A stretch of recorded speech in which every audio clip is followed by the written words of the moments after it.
নমস্কার বন্ধুরা, welcome to my YouTube channel Mina kitchen blog. আশা করছি তোমরা সবাই ভালো আছো, আমিও ভালো আছি। তো বন্ধুরা, আজকে তোমাদের কাছে একটা টক ঝাল মিষ্টির রেসিপি শেয়ার করতে চলে আসলাম।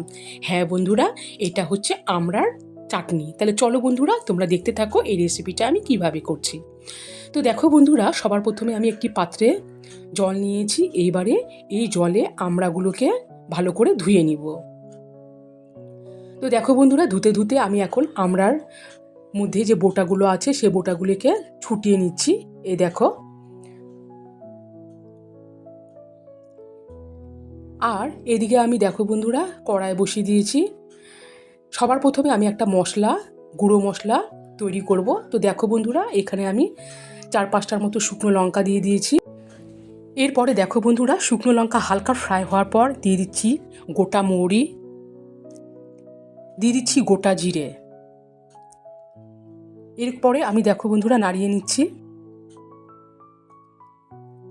এরপরে দিয়ে দিচ্ছি আমি এখানে সরিষা। এখানে আমি দুটো নিচ্ছি। দেখো বন্ধুরা, একটা সাদা আর একটা কালো সরষা, দুই ধরনেরই সরষা দিয়ে এখন আমি এটাকে ফ্রাই করে নিব। তো দেখো বন্ধুরা, এখন আমি একটা মশলার পেস্ট তৈরি করব। এখানে দেখো গুঁড়ো মশলার পেস্টটাও আমার তৈরি করা হয়ে গেল। এই দেখো।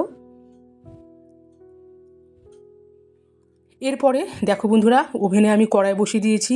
কড়াইয়ের জল হালকা গরম হওয়ার পর এখন আমি আমড়াগুলো দিয়ে দিব, দিয়ে আমি ঢাকা দিয়ে রেখে দিচ্ছি। আর দেখো বন্ধুরা, এখানে আমি আমড়াগুলো কিন্তু সেদ্ধ করে নিব। তো দেখো বন্ধুরা, আমড়াগুলো কিন্তু সেদ্ধ হয়ে গেছে। এখন আমি আমড়াগুলোকে তুলে নিব। তো দেখো বন্ধুরা, আমি পাত্রের মধ্যে আমড়াগুলোকে রেখে দিয়েছি। আর দেখো, তোমরা দেখে বুঝতে পারছো আমড়াগুলোকে আমি কিভাবে সেদ্ধ করেছি। বেশিও সেদ্ধ করব না, আবার কমও সেদ্ধ করব না, একদম মিডিয়াম সেদ্ধ কিন্তু। তো এইবারে দেখো বন্ধুরা, আমি কড়াইয়ে তেল দিয়ে দিয়েছি, সরিষার তেল। তেল গরম হওয়ার পরে এখন আমি সেদ্ধ করা আমড়াগুলো দিয়ে দিচ্ছি। আমড়াগুলোকে আমি এখন নাড়িয়ে নিচ্ছি। এ দেখো, এভাবে কিছুক্ষণ নাড়ানোর পর দিয়ে দিচ্ছি লবণ, হলুদ, আর দিয়ে দিচ্ছি সামান্য পরিমাণে লঙ্কার গুঁড়ো।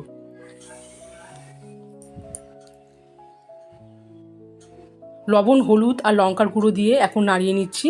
এ দেখো, এইভাবে আমি মিডিয়াম আঁচে 2 থেকে 3 মিনিট নাড়ানোর পর দিয়ে দিচ্ছি জল। আর এখানে জলটা আমি বেশি দিব না, যেহেতু আমড়াগুলো আগে থেকে সেদ্ধ আছে। সামান্য পরিমাণে আমি জল দিয়ে এখন নাড়িয়ে নিচ্ছি।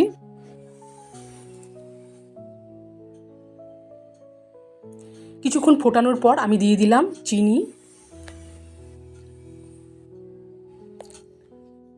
আর দিয়ে দিচ্ছি গুড়। চিনি গুড় দিয়ে এখন আমি আবারও নাড়িয়ে নিচ্ছি। এই দেখো।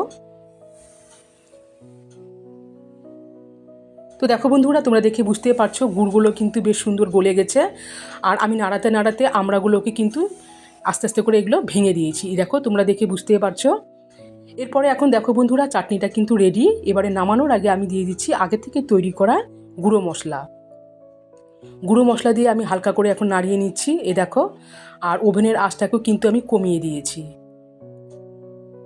কিছুক্ষণ নাড়ানোর পর এবারে দিয়ে দিচ্ছি আমি শেষ পর্যায়ে আদার রস। আদার রসের ফ্লেভারটা চাটনিতে খুব সুন্দর হয় খেতে। তো এখানে আমি দেখো বন্ধুরা, ওভেনটাকে কিন্তু আমি নিভিয়ে দিয়েছি। আদার রস আর গুঁড়ো মশলা দিয়ে কিন্তু আমি আর ফোটাবো না। এক্ষেত্রে তোমাদেরকে বলে রাখি, গুঁড়ো মশলা দেওয়ার পরে ফোটালে কিন্তু চাটনির টেস্টটা কিন্তু তেতো হয়ে যায়। তো দেখো বন্ধুরা, এখন কিন্তু আমরা টক ঝাল মিষ্টি রেডি। তো আমি বন্ধুরা সার্ভ করে নিয়েও আসলাম। আশা করছি তোমাদের এই রেসিপিটা অবশ্যই ভালো লাগবে। তো প্লিজ লাইক, কমেন্ট এবং শেয়ার করবে। আর নতুন বন্ধুদের কাছে একটাই রিকোয়েস্ট, আমার এই চ্যানেলটিকে সাবস্ক্রাইব করে দিয়ে পাশে থাকবে। সবাই ভালো থেকো, সুস্থ থেকো। আর আবারও কোনো এক রেসিপি নিয়ে খুব তাড়াতাড়ি তোমাদের সামনে হাজির হয়ে যাব।